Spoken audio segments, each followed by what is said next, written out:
Sir இந்த படம் அந்தகன் இது வரைக்கும் நாங்கள் பார்த்த பிரசாந்த் சார் படங்கள்ல இது என்ன மாதிரி வித்தியாசம்? பல வருடங்கள் கழிச்சு நடிக்கிறீங்க. நடிச்சுட்டே தான் இருக்கேன், பல வருடங்கள் கழிச்சு நடிக்கல, நடிச்சுட்டு தான் இருக்கேன். பட் என்னன்னா, நான் செலக்ட் பண்ண படங்கள் கொஞ்சம் டைம் ஆகிடுச்சு, வேறு ஒன்றும் கிடையாது. இப்போது நான் வந்து பொன்னர் சங்கர் பண்ணும்போது பார்த்தீங்கன்னா 4 வருஷம் ஆகிடுச்சு. அந்த படம் பண்ணுறதுக்கு 4 வருஷம். ஏன்னா பொன்னர் சங்கர் வந்து ஒரு ஹிஸ்டாரிக்கல் சப்ஜெக்ட். அது வரைக்கும் அந்த படம் நிறைய பேர் ஹிஸ்டாரிக்கல் சப்ஜெக்ட் பண்ண ஆசைப்பட்டாங்க. நிறைய பேர் பண்ண முடியல, ஸ்டார்ட் பண்ணால் கூட அது முடிக்க முடியல. பட் அது சக்ஸஸ்ஃபுல்லாக பொன்னர் சங்கர் ஒரு படம் வந்த அப்புறம் தான் பாகுபலின்னு படம் வந்தது. அதுக்கப்புறம் மற்றவங்களும் ஓகே இது மாதிரி இப்போ மிகப்பெரிய ஒரு ஹிஸ்டாரிக்கல் படம் பண்ண முடியும்னு சொல்லிட்டு ஒரு நம்பிக்கை வந்தது. அந்த படம் பண்ணும்போது அதுவும் அந்த கதை வந்து ஒரு வித்தியாசமான கதை. அதுக்கு வந்து செட்டு போடுறதும், அந்த நீங்கள் வார் சீக்வன்ஸ் பார்த்தாலே 2 வார் சீக்வன்ஸ், அதுலேயே வந்து ஒரு வார் சீக்வன்ஸ் 80,000 பேர் ஷூட் பண்ணோம். பட் இதெல்லாம் வெளியில் வந்து அப்போ சோஷியல் மீடியா கிடையாது. இவ்வளோ வந்து ஒரு நியூஸ் கொண்டு போய் சொல்கிறதுக்கு மக்களுக்கு வந்து தெரியறதுக்கு அவ்வளோ வசதி இல்லை அப்போது அந்த டைமில். ஸோ அந்த மாதிரி படம் பண்ணுறது நெக்ஸ்ட்டு வந்து அடுத்தது வந்து சாகசம் ஒன்று பண்ணேன், அப்புறம் ஜானி ஒன்று பண்ணேன், இப்போ வந்து அந்தகன் பண்ணியிருக்கேன். இப்போ அந்தகன் பொறுத்த வரைக்கும் இட்ஸ் டிஃப்ரெண்ட்டாக. கண்டிப்பாக வந்து யார் அந்த படம் பார்க்கும்போது பார்த்தீங்கன்னா ஸ்டார் காஸ்ட், அதில் வந்து சிம்ரன் இருக்காங்க, பிரியாமணி, சமுத்திரகனி சார், அதுக்கப்புறம் ஊர்வசி மேடம், KS ரவிக்குமார், யோகி பாபு, அப்படின்னு ஏராளமான ஸ்டார், ஒரு பெரிய பட்டாளமே இருக்குது அந்த படத்தில்.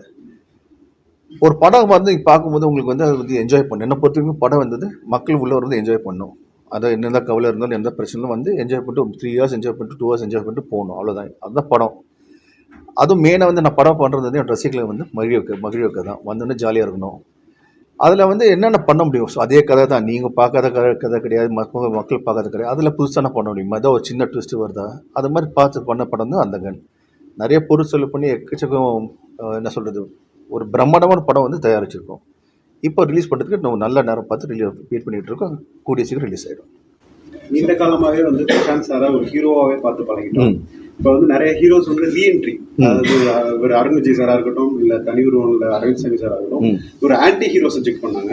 நீங்க தொடர்ந்து நடிச்சுக்கிட்டே தான் இருக்கீங்க. பட் ஆனால் உங்களோட ஆன்டி ஹீரோ பார்வையில் பார்க்கணும் அப்படின்னு சொல்லி நானும் ஆன்டி ஹீரோ பார்க்கணும். அதாவது ஒரு நடிகனை பொறுத்த வரைக்கும் எந்த ஒரு கேரக்டர் கொடுத்தாலும் பண்ணணும், அப்படி பண்ணுறது தான் நடிகை. பட் என்னோடய வயசு தோற்றம் சம்மந்தப்பட்ட ஒரு நல்ல ஒரு ரோல் வரும்போது அதுதான் நான் செலக்ட் பண்ணியிருக்கேன். எனக்கு இது மாதிரி படம் பண்ணணும், அந்த மாதிரி படம் பண்ண எதுவுமே யாருக்கும் போய் கேட்டதில்லை. பட் ஒரு டேரக்டர் வந்து என்கிட்ட சொல்லும் போது, ஒரு கதை சொல்லும் போது, அதில் அந்த அந்த கதாபாத்திரம் எனக்கு பொருந்துமா, அதில் நான் வந்து ஃபிட் ஆகணும் தான் பார்ப்பேன் எப்பவுமே. நானும் வந்து நிறைய கதை கேட்டுட்ருக்கேன். அந்த கதைகள் வந்து ஏதாவது நல்ல அருமையான கதை அமைஞ்சா வை நாட். கிட்டத்தட்ட 3 ஜென்ரேஷன்ஸாவே நாங்களே உங்களை பார்த்துட்டு இருக்கோம். சரி, இப்ப இதுல வந்து பழைய படங்களுக்கும் பழைய நடிகர்களுக்கும் இப்ப இருக்க நடிகர்களுக்குமான வித்தியாசம் நீங்க ஏதாவது பாக்குறீங்களா? இது உங்ககிட்ட நல்லா இருக்கு. வயசு தான் வித்தியாசம் சொல்லணும், வயசு தான் தவிர்த்து. பேன் இந்தியா மூவிஸ்லாம் இப்ப நிறைய வர ஆரம்பிச்சு. ஆமாங்க, என்ன கண்ணோட்டத்தில் இப்போ 1990 இல்லை 80 இல்லை ஈவன் 70 வச்சுக்கோங்க. அப்போ வந்து தொலைபேசி பார்த்தீங்கன்னா மொபைல் ஃபோன் கிடையாது. இன்னைக்கு வந்து பார்த்தீங்கன்னா இப்போ கேமரா இல்லாமல் மொபைல் ஃபோன்லேயும் இப்போ ரெக்கார்ட் பண்ணிட்டு இருக்காரு. இப்போ இன்னைக்கு வந்து இப்போ லாங்குவேஜ் ஒரு பேரியர் கிடையாது, மொழி வந்து ஒரு பேரியர் கிடையாது. எந்த மொழியில் பண்ணாலும் அது எந்த மொழியிலும் ரிலீஸ் ஆகும்.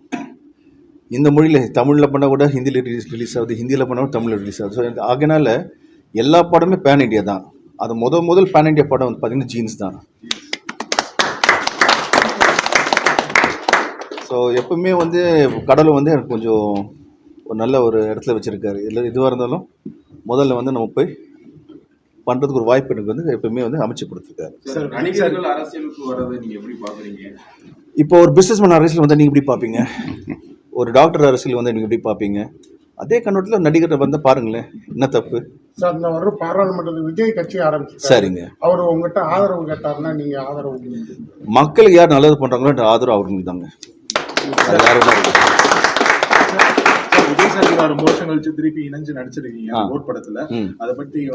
ரொம்ப சுவாரஸ்யமா இருக்கு, என்ஜாய் பண்றோம். அதாவது எப்படி ஒரு காலேஜுக்கு போயிட்டு நண்பர்கள்லாம் சேர்ந்து வந்து அந்த ப்ரொஃபஸர் சொல்லி கொடுப்பாரு கஷ்டப்பட்டு, இருந்தாலும் நம்ம வந்து இப்படி பேக் சீட்டில் உட்காந்துட்டு நம்மளே ஜாலியாக இருப்போமோ அந்த மாதிரி தான் ஷூட்டிங் நடந்துட்டு இருக்கு.